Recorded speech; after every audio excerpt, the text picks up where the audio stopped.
Selamat datang kembali di channel YouTube Indo Programmer. Di video kali ini kita akan melanjutkan konten terkait Livewire di dalam Laravel.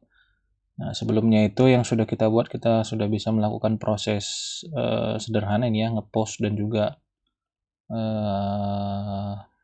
proses jumlah dan kurang gitu ya, dimasukkan bilangan di sini, ya kan? Ini sudah bisa kita dapat datanya secara real time tanpa harus berpindah halaman ya. Nah, di video kali ini kita akan coba berhubungan dengan Livewire-nya akan berhubungan dengan database yang kita miliki nanti di Laravel ya.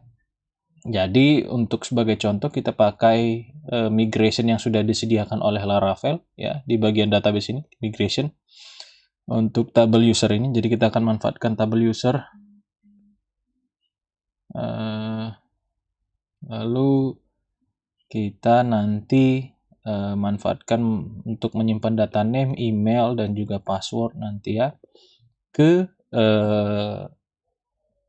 database yang kita miliki. Jadi hari ini di video ini hanya melakukan proses create atau insert data di dalam tabel user yang kita miliki di sini ya. Jadi pertama-tama langsung aja saya buat PHP. Saya migrate dulu, artisan migrate, migration yang ada. Seperti ini, enter. Ya, database-nya kalau belum ada karena belum saya buat database-nya di sini. Komposernya menyarankan database belajar underscore Livewire belum ada, mau dibuatkan gitu kan, would you like to create it? Yes kan saja. Oke, sudah. Lalu kita lihat di dalam database saya, kalau saya refresh, ini ya, mana dia, Livewire. Tadi namanya apa yang dibuat oleh ininya? Belajar underscore Livewire, ini dia, belajar. Nah ini ya. Nah, kita akan coba simpan data di dalam tabel user yang kita miliki di sini. Ya, oke. Nah, berarti kalau kita lihat di modelsnya juga sudah ada itu ya. Di models juga sudah tercipta langsung seperti ini. Field yang mau kita isi, name, email, dan password. Oke, karena ini bawaan langsung dari Laravel-nya ya. Nah, selanjutnya kita akan buat komponen Livewire-nya dengan perintah apa? Kemarin php artisan make Livewire, lalu nama komponen yang kita inginkan. Kita buat aja namanya users, pakai bahasa Indonesia juga nggak masalah ya, user komponen. Gini ya. Oke. Nah, sekarang kita sudah dibuatkan kelas Livewire-nya yang namanya user komponen, dan juga di view-nya juga sudah ada yang namanya user komponen yang ini. Ya kan? Nanti ngerendernya di sini nih, Livewire-nya. Oke. Nah, pertama-tama biar lebih gampang, kita buat aja dulu controller untuk si users tadi. Maka di sini saya buat artisan make controller users controller seperti ini ya. Oke, lalu kita atur routes kita di sini di bagian routes bagian web. Nah, di sini saya tentukan aja, saya buat route baru, get, jika nanti isinya /users, maka arahkan ke users controller, ya kan? Nah, seperti ini. Lalu di sini index, namanya di sini users. Oke, ya sudah. Lalu kita lihat di controller users ini, kita buat metodenya tadi bahwa diarahkan ke index ya, public function index, arahkan ke return view. Saya buatnya nanti di folder users, filenya index view-nya. Oke, berarti di view saya tambahkan folder baru bernama users sesuai dengan ini ya. Oke, lalu new index.blade.php. Nah, ini saya ambil template-nya Bootstrap ya. Starter template-nya Bootstrap saya ambil. Nah, copy di sini, lalu saya paste di sini. Selesai. Lalu saya butuh di sini title-nya saya buat aja user Livewire gitu ya. Ini langsung saja kita buat kontainer div dengan kelas kontainer. Saya kasih padding y-nya 5. Padding y 5. Lalu di dalamnya ada sebuah row. Di dalamnya ada call size-nya md sebanyak 6 yang kecil-kecil aja. Nah, di sini saya akan panggil user komponen tadi ya, komponen Livewire untuk user. Ya, Livewire. Nah, ini saya panggil di sini user komponen. Oke, ini kita belum perlu nanti nih parsingnya. Gini saja dulu. Oke. Lalu di sini perlu kita tambahkan Livewire style-nya. Dan juga di bawah sini Livewire script. Oke ya. Nah, kalau sekarang kita lihat di sini saya ganti routes-nya itu ke users. Users kah tadi? Web apa kita routes kita? Ya, ada S-nya. Ntar user komponen. Apa tadi saya buat? Di sini user. Oh, ada S-nya, sorry. Mana tadi indeks ini kan users. Oke, ada S-nya ya. Nah, kosong. Kenapa kosong? Karena di dalam user komponen Livewire-nya ini masih kosong kan. Nah, di sini saya buat aja form-nya. Berarti di sini saya pakai form. Di sini saya kosongkan aja dulu nanti. Di sini div dengan mb3. Saya beri label seperti ini ya. Lalu di sini pertama berarti tadi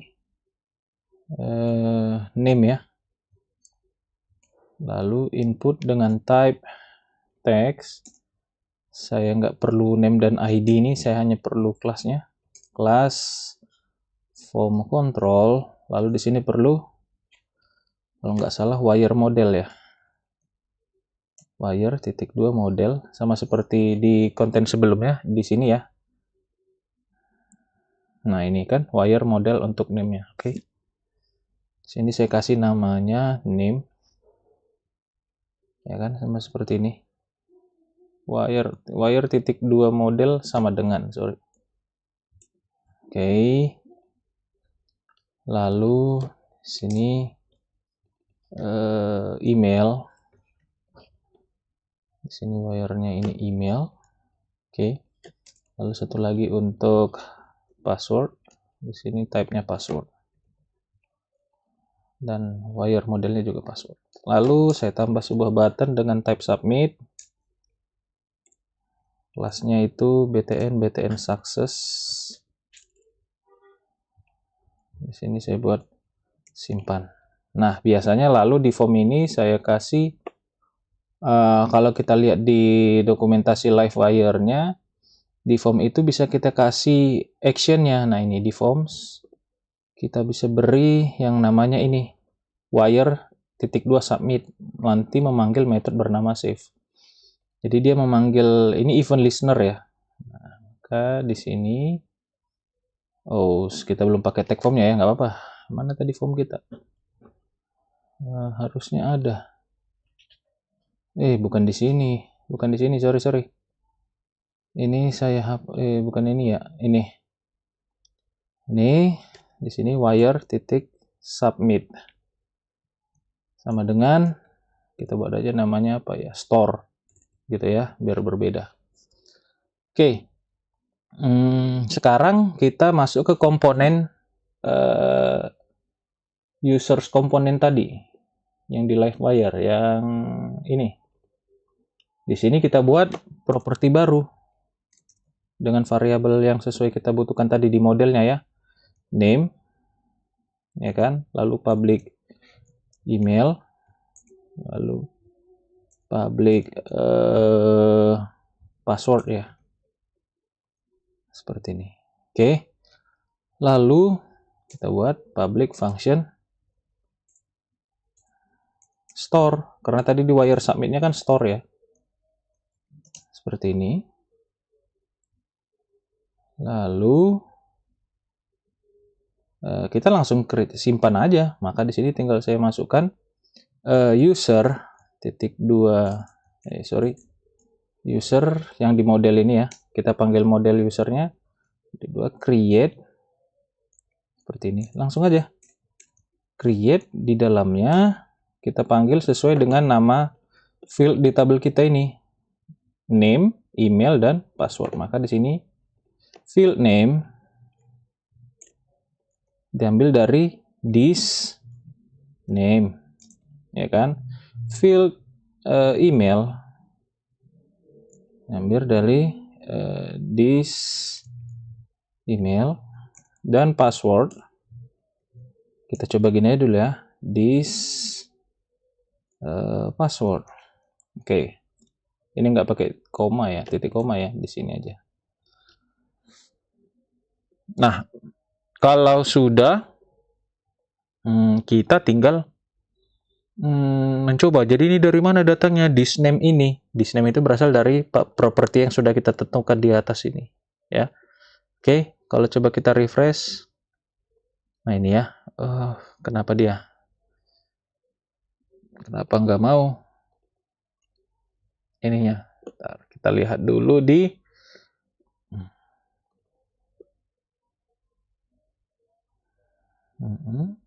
udah pas.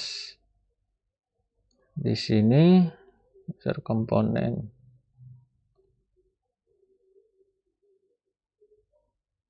Oh, kurang L-nya ya, sorry.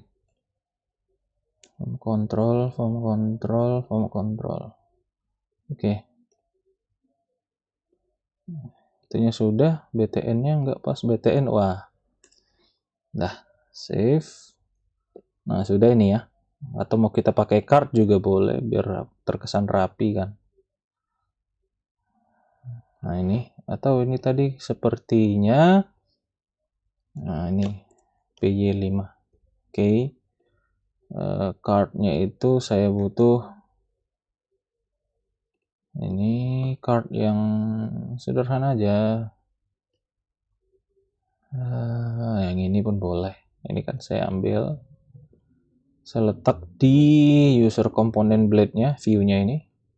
Saya letakkan di sini. Oke. Di sini saya buat kelola users. Formnya ini saya pindahin, masukin ke dalam card body di sini. Oke, sudah. Kita coba refresh. Nah, sudah ya. Oke. Kita akan coba simpan data dulu. Misalnya kita buat di sini user 1, emailnya user@example.com, passwordnya user1@123. Kita coba simpan. Oke, lalu kita coba lihat di sini. Nah, sudah masuk ya, ya kan? Sudah masuk ininya. Apa namanya? Sudah masuk data yang tadi kita input di sini. Ya kan? Nah, sekarang tinggal mengatur maunya ketika berhasil disimpan. Ini seakan-akan datanya terkirim, padahal kita kosongkan aja sih. Datanya udah masuk nih. Saya masukkan lagi user 2 misalnya. User 2, ini user 2, saya simpan. Kita refresh lagi database kita. Nah, ini datanya udah masuk. Ya kan? Maka selanjutnya biar maunya seakan-akan terkirim datanya, tinggal kita kosongin aja sih. Sini tinggal this name sama dengan kosong gitu aja, ataupun ini boleh dikasih nilai 0 seperti ini, boleh. Sama sini email saya beri nilai 0, baru this password saya beri nilai 0, ya kan? Nah, di sini kalau kita lihat, nah passwordnya sudah. Kenapa passwordnya langsung seperti ini? Karena otomatis dari si user modelnya ini sudah ditentukan bahwa field password ini langsung di-encrypt aja walaupun tidak di-encrypt di bagian sini. Oke. Nah, jadi itu memang bawaan dari Laravel-nya. Oke, ya. Tuh, datanya sudah berhasil disimpan. Kalau kita coba ulang lagi ya. Saya refresh, saya masukkan user 3. Di sini user 3 at example.com. Di sini user 3 at 123. Simpan. Nah, seakan-akan terkirim, padahal kita hanya menghapus saja, ngereset isi propertinya. Dan kalau kita cek di sini, memang sudah masuk. Ya kan? Nah, ya. Lalu misalnya maunya ketika diklik ini kan sebenarnya langsung itu kan ada error karena isiannya kosong, ya kan, propertinya kosong, nggak bisa disimpan. Di sini pun nggak bisa berhasil. Maunya kita ada lakukan validasi di Livewire-nya. Nah, itu berada di sini, di bagian validation. Nah, validation-nya itu hampir sama seperti validation yang ada di ini, di Laravel, konsepnya sama, ya. Nah, misal saya mau memvalidasi namanya saja, maka di sini saya buat aja this validate, seperti itu kah tadi? Ini kan, oh, variable validate dulu ya. Variable validate sama dengan this validate, seperti ini. Pertama, apa properti yang mau kita validate? Name. Yang mau kita validate apa? Misalnya require, harus DC gitu ya. Nah, seperti ini. Oke, sudah sama ya. Maka kita coba klik. Tidak ada pesan errornya karena tempat menampilkan pesan errornya tidak ada. Maka kita buat aja nanti di sini, di user komponen, saya tambahkan aja di sini error. Nah, seperti ini, namanya adalah name. Jadi kalau ada error nanti di sini kita tampilkan aja dalam bentuk label atau span juga boleh dengan kelas text danger, ya, berisikan pesannya yang ada di dalam variable message gitu ya. Coba kita refresh, saya klik. Nah, sudah kan? The name field is required, ya kan? Kalau mau mengcustom ini pesan errornya tinggal kita tambah di sini di user komponen, kita tambah properti mengganti itunya saja. Kalimat pesan errornya, pesan validate-nya, name titik require. Seperti ini, lalu kita buat aja name tidak boleh kosong. Udah gitu aja. Seperti ini. Kita coba lagi ya. Nah, sudah berubah kan? Name tidak boleh kosong gitu ya. Kalau kita mau custom dengan bahasa kita. Nah, misalnya untuk properti yang lain, untuk email, ya sama aja kalau mau pakai seperti itu. Gini kan. Pakai require. Nanti tinggal kalian sesuaikan properti validation-nya mau seperti apa ya. Ini juga seperti itu. Require. Nah, nanti kalau mau di custom ya custom aja di sini. Kalau email titik pas require, di sini saya buat email tidak boleh kosong, gitu ya. Baru di sini kalau password titik require, password tidak boleh kosong. Oke, lalu kita tinggal tambahin aja ininya. Letak di mana errornya mau ditampilin, pesan errornya. Error validation-nya ya, masuknya ya. Lalu ini sesuaikan dengan nama wire model kita. Ini juga password, maka di sini password. Oke, kita klik. Nah, sudah kan? Atau kita refresh dulu. The email. Kenapa di sini rupanya apa kita buat? Require. Oh, salah ketik ya. Sorry. Oke. Dah, ya kan? Ataupun kalau passwordnya misalnya kalian buat mau minimal 3, panjangnya minimal berapa gitu kan. Seperti contoh ini kan, minimal berarti 3 gitu kan, boleh aja. Atau minimal 5 gitu kan. Tambah aja di sini. Atau validation kedua, simbol garis dipisah dengan simbol garis lurus itu. Min titik 25 artinya minimal panjang karakternya 5, maka di sini saya buat password dot min, apa pesannya kalau minimal validationnya, password minimal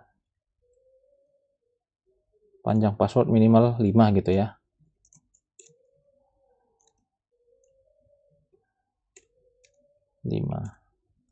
Karakter. Oke. Lalu kita coba. Saya masukkan di sini user 4, di sini user 4@gmail.com, di sini user aja. Gini ya kan? Apa yang terjadi? Nah, di sini dikasih tahu panjang password minimal 5 karakter. Di sini yang masih ada berapa? 4. Ya kan? Berarti saya buat di sini user 4@123. Lalu kita simpan. Oke. Nah, user 4 juga berhasil masuk. Maunya juga kita tampilkan pesan ya kan, bahwa menyatakan si ininya sudah berhasil disimpan atau berhasil diproses ya kan. Nah, bisa-bisa aja sih, tinggal kita kasih aja di sini sebuah flash session flash, di sini success, di sini berhasil simpan data, gitu ya kan. Oke.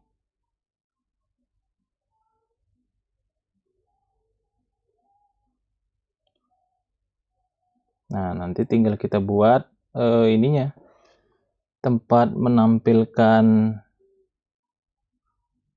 pesan berhasilnya ya kan. Di sini kasih titik. Nah, lalu letaknya itu di sini, di view-nya ini saya tambahkan aja, bisa nggak, ada nggak di sini ya, session if